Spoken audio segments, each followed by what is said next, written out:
kita kan mendaftar kandidat, mendaftar bakal calon bupati yang kita usung dari Partai Aceh. Nah, itu kebetulan kita sudah punya pilihan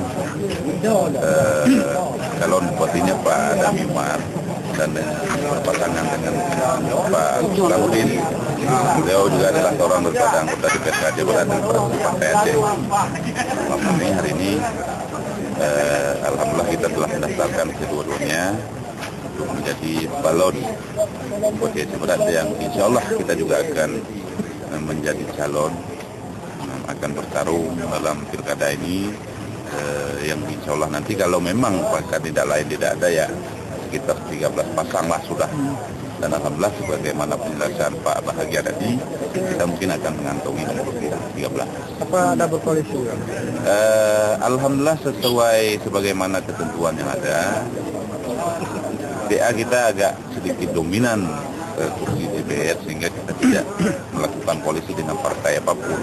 Padahal awalnya kita buka peluang itu. Kalaupun ada teman-teman partai yang ingin mengkoalisikan dengan kita buka seluas-luasnya. Tapi dengan sampai sekarang kita tetap satu partai Aceh saja. Tapi ada perubahan nama wakil bupati?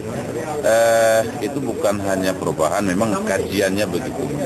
Ya ada proses sehingga ini kan mengakomodir semua harapan sehingga lahirlah dua nama ini yang memang sudah disepakati oleh semua pengurus partai dan oleh semua teman-teman di